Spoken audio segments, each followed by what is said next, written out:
Hello and welcome to this Opening Spaces series. Today, my special guest, I'm Annick Corriveau from Quebec, and my special guest today is Anne Stadler. She's a mentor in the open space technology community, and we'll be talking today about opening space as a way of life. Hello, Anne. Hello, Anik. Nice to see you again. So nice to see you again. When I talked with a couple of people about opening space as a way of life, and they really didn't know what I was talking about. Could you tell us a little bit what you mean about this? Yeah. Well, when I first ran into the open space technology, as we talked about, um, in Goa, India, the principles and the law of 2 feet struck me as this is the way, this is the way things work. This is the way uh, my life has been. My and partly because, in my view, the law of 2 feet is that I take responsibility for what I care about, and I follow that. What do I love? I follow that.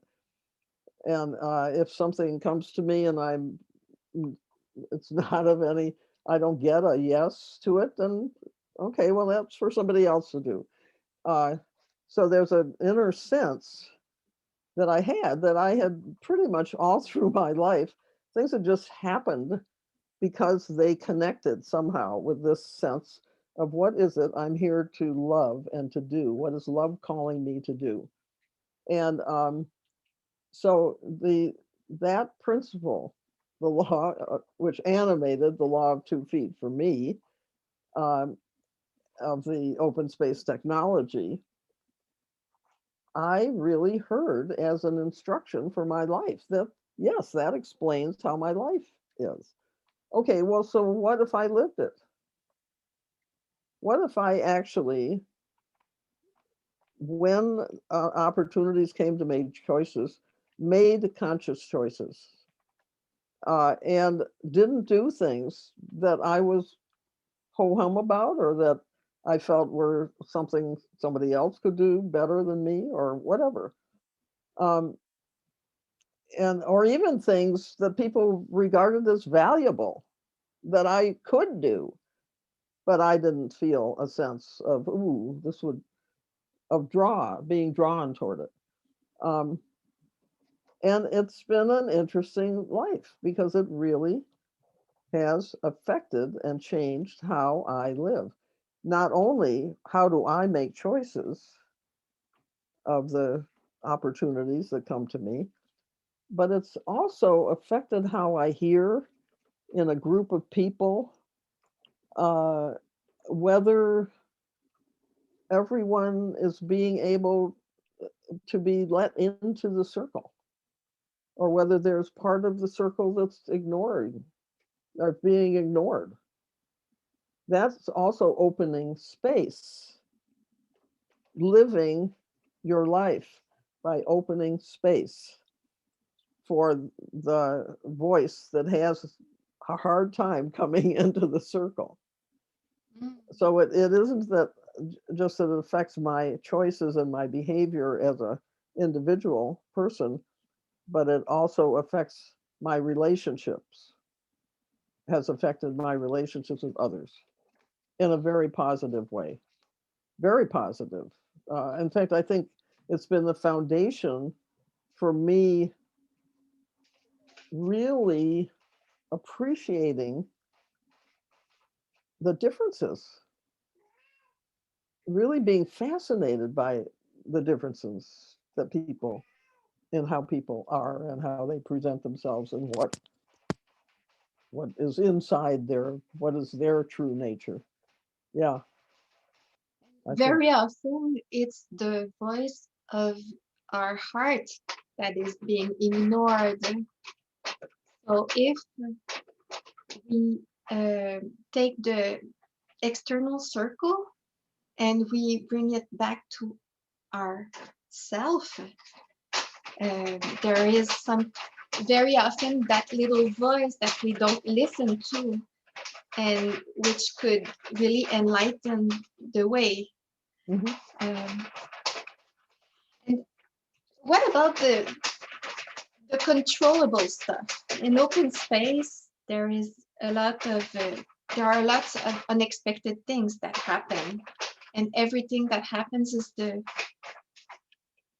the only thing that could have. I'm thinking about my cat. She's playing, and she was walking on my keyboard, and she was really doing things that I did not expect her to do. I just welcomed her in our space, in our conversation space. Mhm. Um, did you experience things like that, like welcoming the unknown, welcoming the unexpected? Definitely, and it's something that we as humans have to get used to, is that we don't control. We are actually not in control of everything. So even though we'd like to be, because it's easier, feels easier. We're conditioned, I think, or I was conditioned to feel that way. And but the whole idea of welcoming the stranger, which is in every spiritual discipline, and also uh, opening to the unexpected, the surprise. Now, in my own life, everyone that knows me well knows I love surprises. So uh, the idea of surprise does not scare me. What does, what I had to get used to was my expectation that I have to perform at top, uh, the top of my capacity, particularly if I am being paid to facilitate anything or I am in public offering something. I am, uh, it took me years to get used to the idea that I would speak, give talks in public. For some reason, that scared me as a child and as a, in my early years as a grown woman. Uh, and, uh, and so there have always been things that, that are surprises that don't, that scare me. But by and large, surprises have been good. And you have to, when you live your life opening space, you have to be able to have a practice, learn to have a practice of what are the things that you feel you need to control. How do you um, take those inside yourself and ask yourself, well, what's the story of this? Why, what harm do I think I would come to? What is the story I'm telling myself about why there would be some terrible outcome if I didn't control Mm-hmm. things? Um, and uh, so part of the practice of opening space as a life practice is doing that inner work practice as much as you need to do it. And and the universe gives you plenty of opportunity. If you need to do it, you'll get the opportunity. Uh, and in general, what I have found out is I have stories that I are part of my history, part of the legacy of my inheritance, and so forth. That I am conditioned to believe that I tell myself. And if I can get in touch with what the story is in time, I can just let it go and let whatever's happening in front of me happen. Not because, and not be afraid of it, but just be curious. What is going on here? What is it that I'm supposed to notice? Uh, and so, like with the cat, I noticed the cat too. And I was thinking inside myself, oh, she's getting right into the act here. Yes, I guess she likes the camera. Well, and also, I have a feeling, especially about cats, they know they've got an instinct for, kind of what it is that's actually going on around them, at a deeper level, and they know that they are not expected to be on camera, but if they're going to participate, they're going to make themselves evident, and we're going to welcome them and do our own inner work to actually be serious about it. And you did Hmm. a great job of welcoming them. I did too, I think. I mean, I listened and I thought, oh, well, here we go. This is the proof is in the pudding here. Do we really love surprises? Being surprised and not being in control can also mean feeling vulnerable. Oh, very. Yes. Yes. And this is this is not easy Yeah. to let to let ourselves be vulnerable. Yeah, well, I think it's interesting because in private relationships where you feel safe, vulnerability is what you love. I mean, you really want to offer that for all the parties in the relationship. Uh, I do, anyways. And but in public, that's the place where vulnerability trips me, trips us up and me up. Is and I've had my share. I used to practice like mad before I facilitated an open space. I would there's a playground near here, and I would go out and I'd pretend to walk the circle, and I would do the things that say the words that I was going to say as if I was in a play or something like that, because I did not want to get up there and have my mind go blank and make a mistake. And one time I did forget something, and a whole group of people, about 60 people, were standing at the wall talking at the top of their lungs, and I realized I hadn't told them what to do once they got there. and and just as I standing there thinking, well, what am I going to do? And almost as soon as the thought came into my mind, somebody turned around and yelled at me, well, what are we supposed to do now? That one incident completely cured me of fearing that the universe would give me something that I could not handle at all. It really did.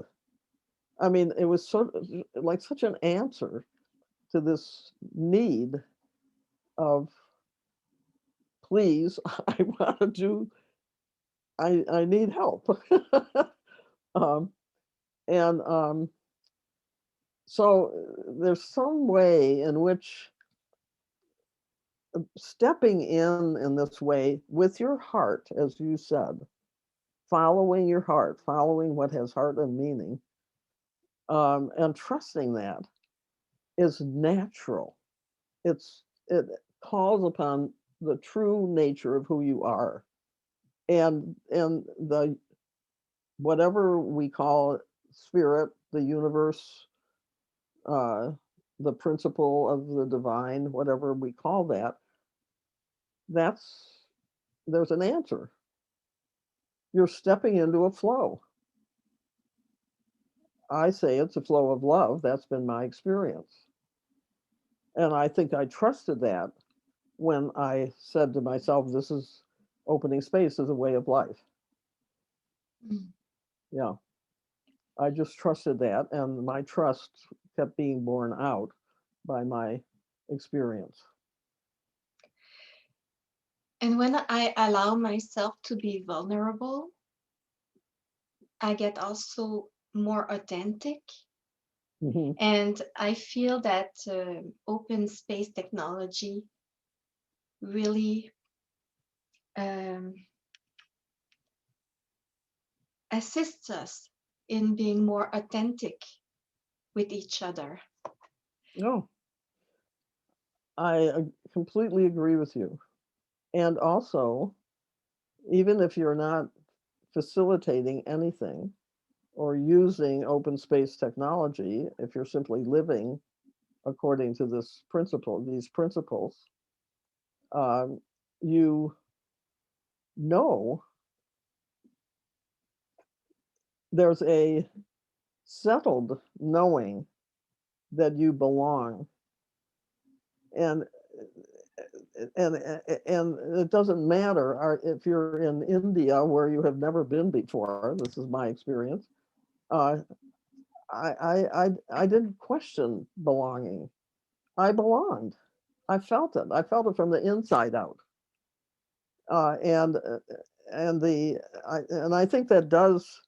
It's interesting saying that because I think it shifts our perception from, so we're perceiving the what we think is outside, we're perceiving it from inside, from an inside sense of belonging, of trusting, of love, of feeling love.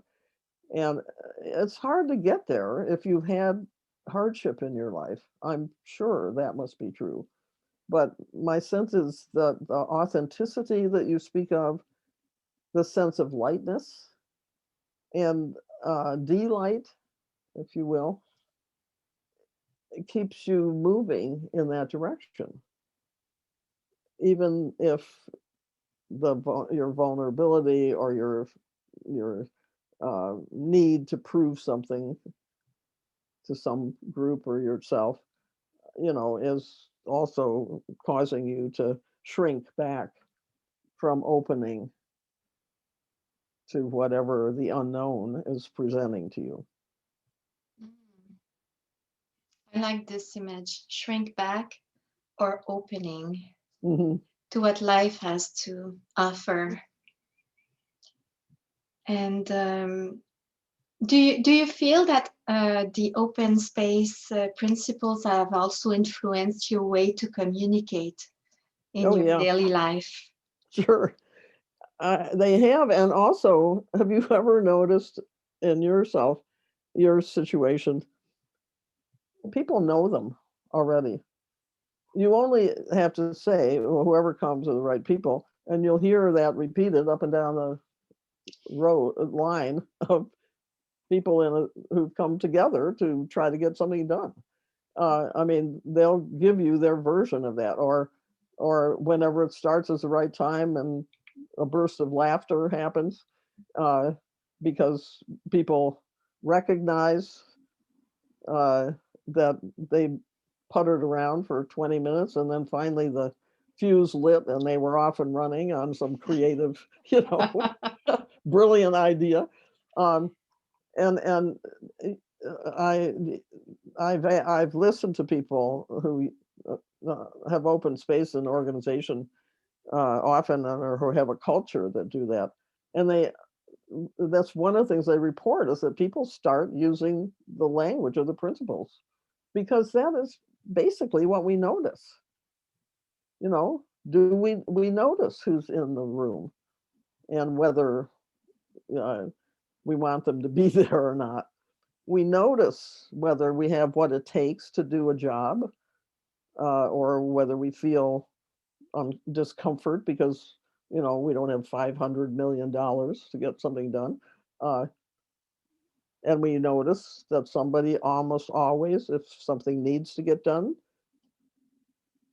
they'll make use of what exists, what we have, to get it started. So there's a human, these all reflect human nature, basically. And so they become very easy mantras to repeat to yourself when you need them. Um, Yes, and one important, very important aspect of open space technology is after the conversation, when notes have been taken, when we've heard what's been said, action is necessary. Mm-hmm. And this really influences my life, because when someone is authentically communicating with me, um, I notice this person, I listen to the person, and if there is an action, I'm not talking about an intervention, but if there is action that is inspired by this conversation, well, it's time to move. It's time to do something about it. Mm-hmm. And I guess the person feels really listened to when she sees that there is action that is being taken, inspired by what she said, what she told me. Mm-hmm. Um, does that influence your life too? Sure, of course. My the as I think I've said other probably too many times, my own growth, life, joy in life is all about relationship and acting. Sometimes the relationship is, yes, we've had this incredible connection, and that's what it needs to be right now, is a connection. Sometimes it's we've had this great connection and we're off and running doing some work that's lasting 15 years. That's happened also.